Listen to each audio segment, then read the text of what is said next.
지난주에도 말씀을 드렸습니다마는 신명기 말씀은 모세의 유언과 같은 설교입니다.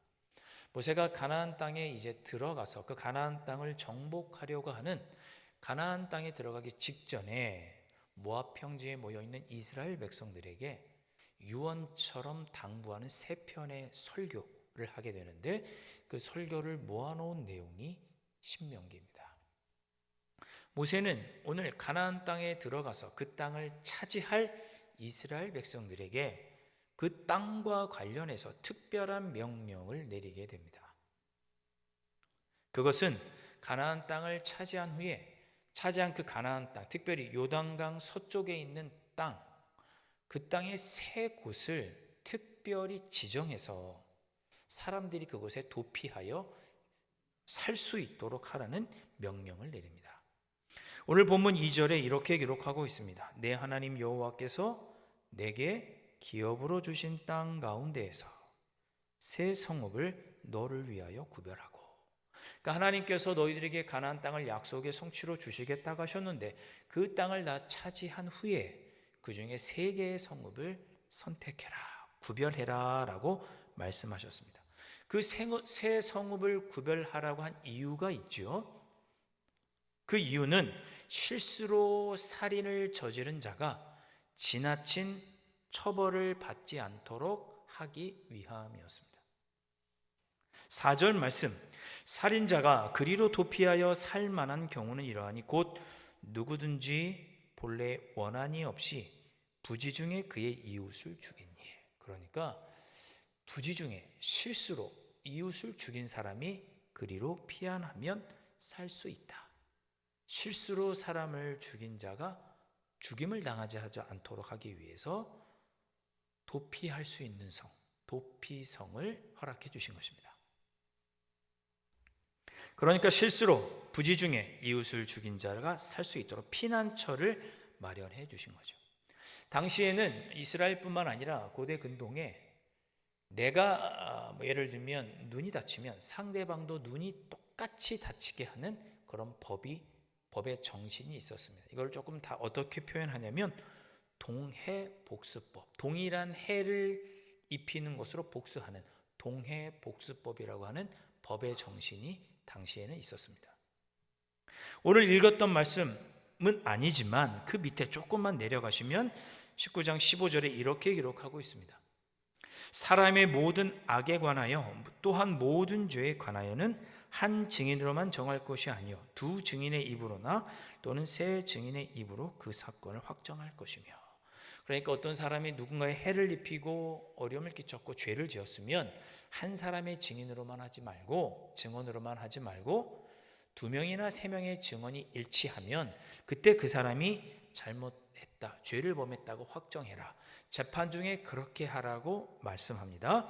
그리고 그렇게 두세 사람의 증언으로 이 사람이 정말 잘못한 것이 확정이 되면 21절에 이렇게 말씀합니다. 내 눈이 긍휼히 여기지 말라. 그 사람에 관해서 긍휼히 여기지 말라.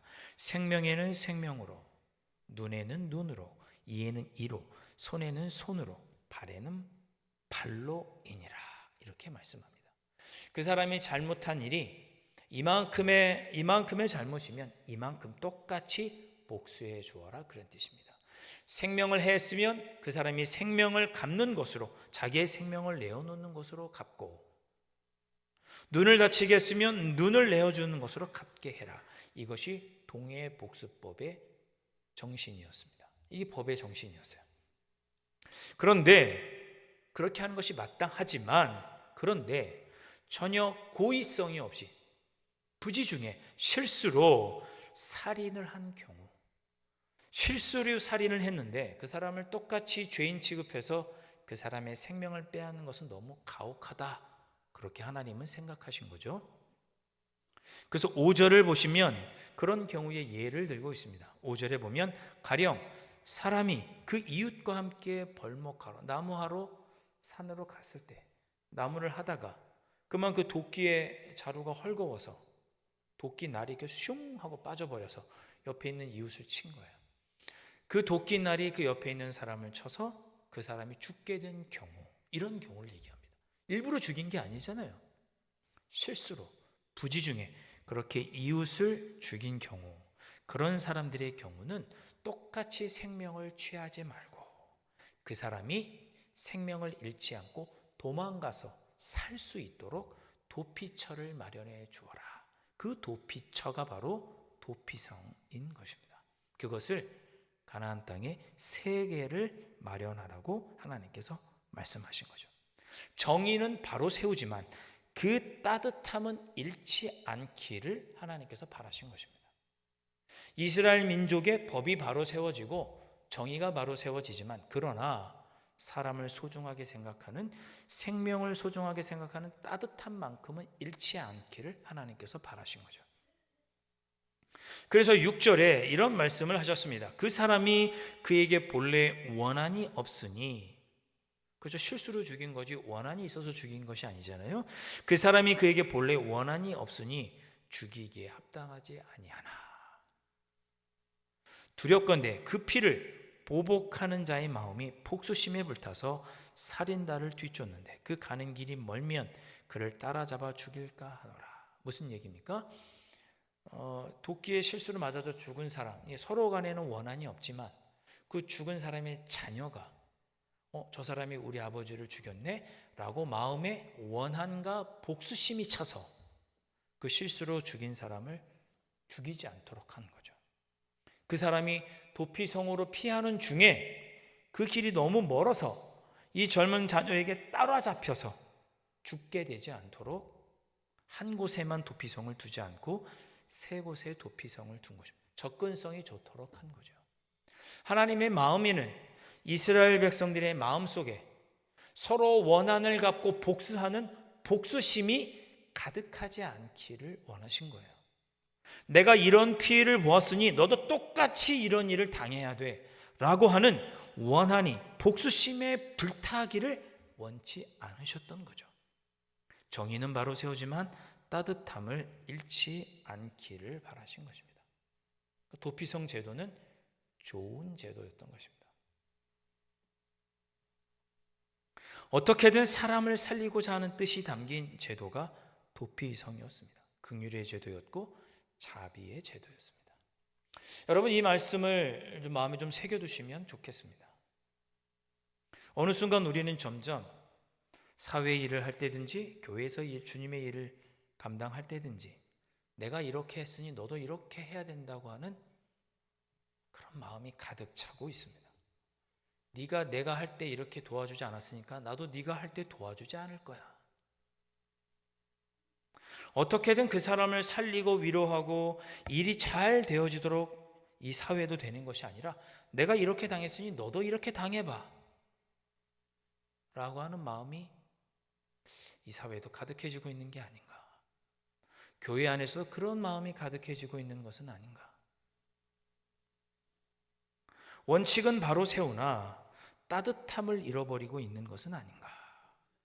하나님은 그렇기보다는 원칙을 바로 세우면서도 그 공동체가 따뜻함을 잃지 않기를 바라셨습니다. 원하지 않았던 실수, 내가 의도하지 않았던 문제로 누군가 어려움을 겪을 때 그에게 도움이 되고 피난처가 되어주는 길을 하나님은 마련해 주신 것입니다. 그것이 도피성이었습니다.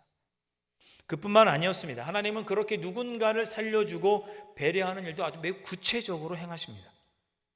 3개의 도피성을 만들었는데 도피성이 한 곳에 3곳이 모여 있으면 멀리 있는 사람이 가기 힘들잖아요.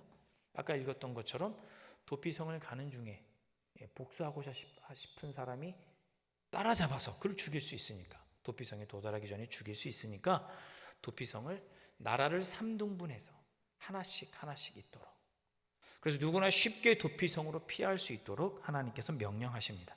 3절에 내 하나님 여호와께서 내게 기업으로 주시는 땅 전체를 3구역으로 나누어 길을 닦고, 쉽게 갈 수 있도록 길을 닦고 모든 살인자를 그 성읍으로 도피하게 하라. 누구나 쉽게 자기의 생명을 구원받을 수 있도록 길을 만들고 찾아오는 길이 어렵지 않도록 길을 잘 닦으라고, 효율적으로 올 수 있도록 하라고 하나님께서 배려하셨습니다. 그뿐만이 아니었습니다. 8절 말씀 보시면 내 하나님 여호와께서 내 조상들에게 맹세하신 대로 내 지경을 넓혀 내 조상들에게 주리라고 말씀하신 땅을 다 내게 주실 때, 그러니까 너희들이 가나안 땅에 들어가서 하나님의 약속대로 가나안 땅을 모두 점령한 후에 9절 말씀 하반절에 보시면 내 하나님 여호와를 사랑하고 항상 그의 길로 행할 때에는 이 셋 외에 새 성읍을 더하라. 그러니까 도피성을 지금 3개뿐만 아니라 나중에 3개를 더 추가해라 라고 하나님께서 명령하시는 것입니다. 3 더하기 3은 6, 총 6개의 도피성을 만들라고 하나님께서 명령하십니다. 전국 각지에서 누구나 힘들고 어려운 일을 겪었을 때, 원치 않게 누군가를 상하게 해서 누군가를 죽여서 그 일 때문에 죽임을 당하지 않도록 피신하고 안전히 머물 수 있는 곳을 6곳을 하나님께서 지정해 주신 것입니다. 그것이 도피성입니다. 그래서 우리는 도피성을 은혜의 장소라고 표현할 수 있고 자비의 장소라고 표현할 수 있고 우리 모두의 구원의 피난처다 이렇게 표현할 수 있습니다. 자, 이렇게 도피성이 어떤 곳인지 설명을 드리고 보니 이 도피성이 누군가를 상징한다는 생각을 하게 됩니다. 누굽니까? 바로 예수 그리스도입니다. 죄로 인하여 죽을 수밖에 없는 우리들을 구원하시기 위해, 우리의 피난처가 되어주시기 위해 십자가에 달려 돌아가 죽으신 예수님, 그 예수님을 예표하는 것이 바로 도피성입니다. 여러분들이 삶에 지치고 힘들고 어렵고 아플 때, 누군가에게 실수로 잘못을 저지르거나 그럴 때 우리가 예수님께 가면 위로와 평안을 얻을 수 있다는 것을 도피성이 보여주는 것입니다.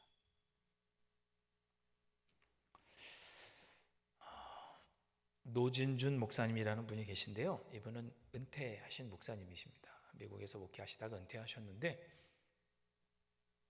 이분께서 간증하는 것을 제가 한번 들었습니다. 간증을 들었는데 이 목사님은 다리에 장애가 있으셔가지고 다리가 좀 불편하신 분이세요. 그래서 걷는 것이 좀 불편하신 그런 목사님이십니다. 이 목사님이 간증을 하는 중에 이런 이야기를 합니다. 많은 사람들이 사도 바울이 고난 중에도 기뻐하라, 빌립보서에서 그렇게 말씀하신 것을 오해하는 것 같다, 그런 이야기를 간증으로 합니다. 고난 중에도 기뻐하라는 것을, 여러분이 고난을 당해서 많은 것을 잃어버리더라도 그 남아있는 것을 가지고 기뻐하라, 감사하고 긍정하라는 것으로 오해하는 것 같다, 그런 이야기를 합니다. 정작 우리가 잃어버린 것 때문에 너무나 큰 상실감에 빠져 있는데 그 남아있는 것을 보면서 하나님께 기뻐하고 감사하라는 얘기가 자기는 불편하다고 말합니다. 이분이 다리가 불편하다, 장애를 얻어서 다리가 불편하다고 말씀드렸잖아요. 장애가 온 것이 너무나 상실감이 큰데도 불구하고 다른 몸은 건강하니 하나님께 기뻐하고 감사하라는 이야기가 자기는 늘 아쉽고 불편했다, 그런 표현을 썼습니다. 그러면서 고난 중에도 기뻐하고 어떤 상황에서도 자족할 수 있는 비결을 배웠다고 말한 사도 바울의 고백은 그런 것이 아니다라고 그 목사님이 말을 합니다. 이 목사님은 현재의 불편한 상태에 만족한다는 의미가 자족의 의미가 아니다, 그렇게 말합니다. 지금 내가 힘들고 어려운 상태를 만족한다는 것이 자족한다는 뜻이 아닙니다 라고 말을 합니다. 이 목사님이 다리가 불편하다 보니까 나이가 조금씩 들어가면서 조금씩 걷는 것이 조금씩 더 힘들어지시는 거예요. 늘 아쉽대요. 조금만 더 건강했으면. 이분이 연금을 받으시는데 연금을 한 달에 한 번씩 받을 때마다 그러신대요. 조금만 더 줬으면.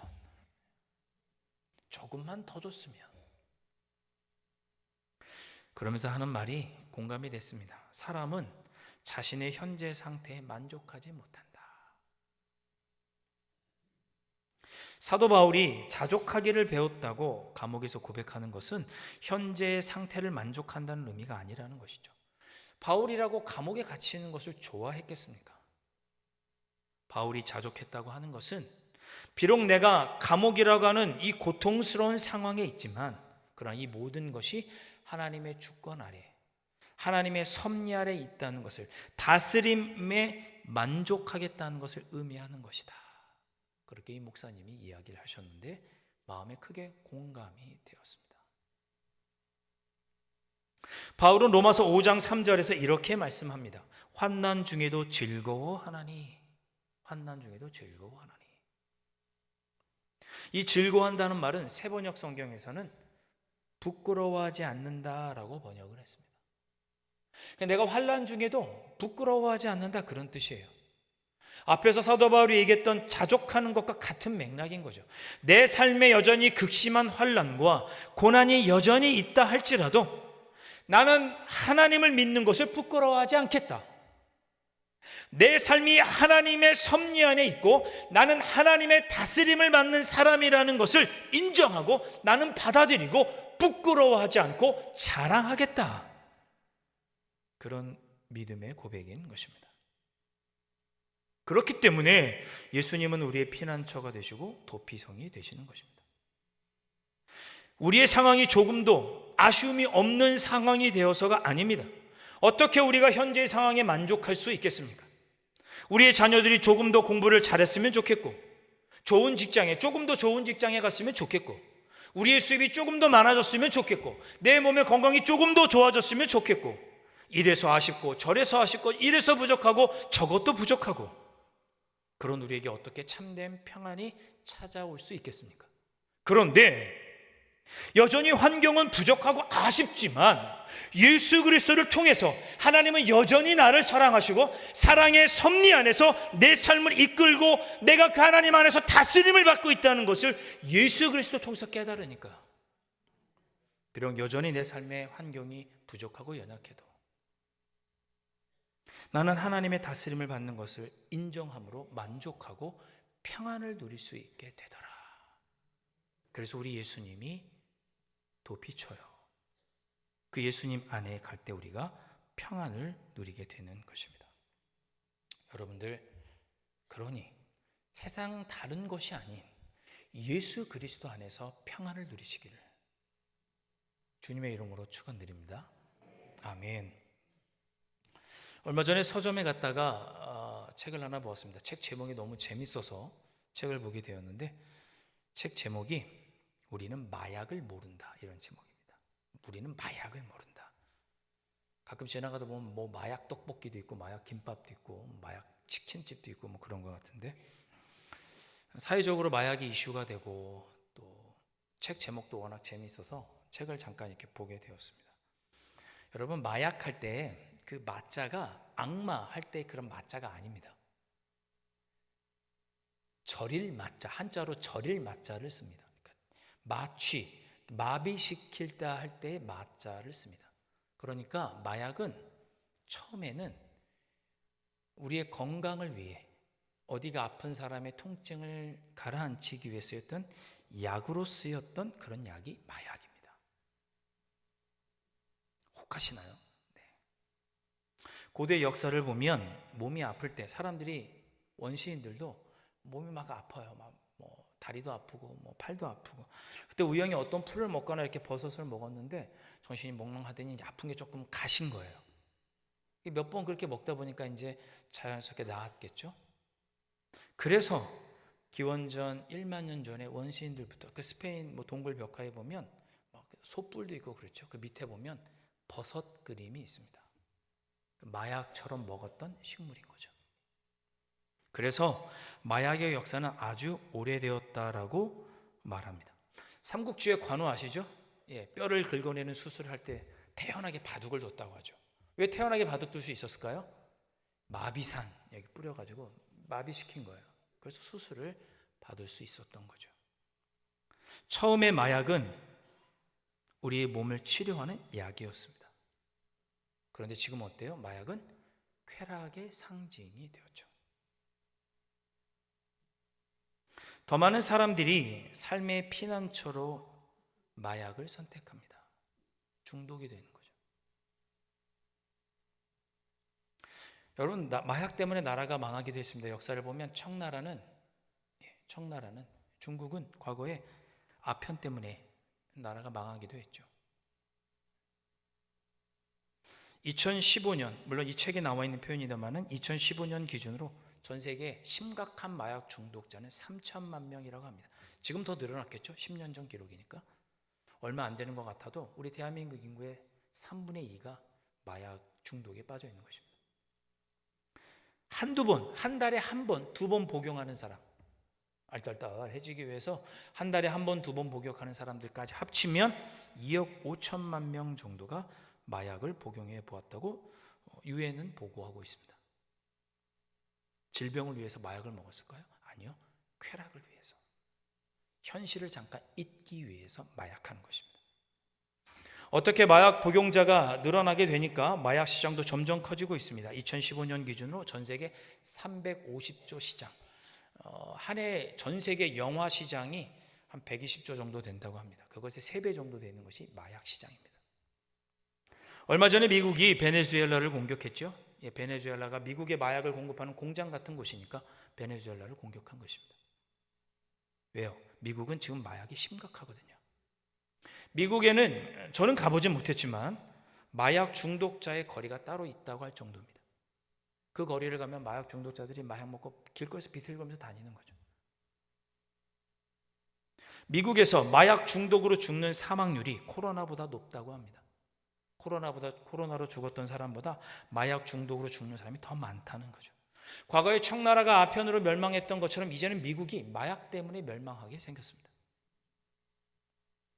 한때 청교도의 나라였던 미국, 예수님이 아닌 마약을 통해 삶의 위로와 쾌락을 얻으려고 하니 나라가 큰 어려움을 겪게 된 것입니다. 사랑하는 성도 여러분, 예수님이 아닌 다른 것이 어떻게 우리에게 참된 안식과 평안을 줄 수 있겠습니까? 성경은 분명히 우리에게 가르쳐 줍니다. 예수님께 나아가면 우리의 삶이 풍요로워지기도 하고 화려해지기도 하고 꿈을 이루기도 하고 고난이 없어지기도 합니다. 그러나 그렇지 않아도 여전히 부족하고 아쉬움과 투성이어도 결핍이 있어도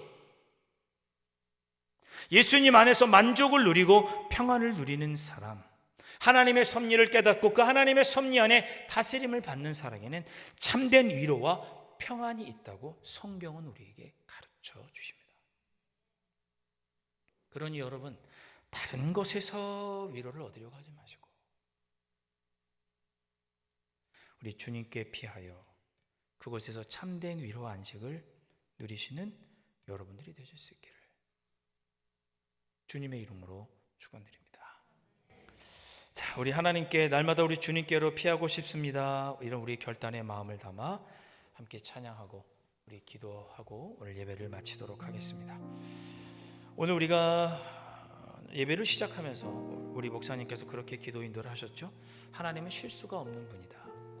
여러분, 어쩌면 우리가 지금 결핍하고 부족하고 연약한 이 순간도 실수가 없는, 하나님께서 실수 없이 완벽하게 우리를 이끌어가는 순간이 아니겠습니까? 그것을 고백한 표현이 하나님은 우리에게 실수가 없는 분이라고 하는 표현입니다. 비록 우리의 삶에 여전히 결핍이 있고 아픔이 있다 할지라도 우리는 예수님께 피하면 그 예수님 안에서 참된 위로와 평안을 누릴 수 있습니다. 그것을 깨달을 때, 지금 이 순간도 신실하신 하나님께서 나를 사랑하고 섭리하고 계시는 순간인 것을 예수 그리스도 안에서 깨달을 때 우리의 마음에는 참된 평안과 위로가 찾아올 것입니다. 그런 위로와 평안이 여러분들의 마음속에 충만하시기를 주님의 이름으로 축복합니다. 함께 찬양하고 우리 기도하도록 하겠습니다.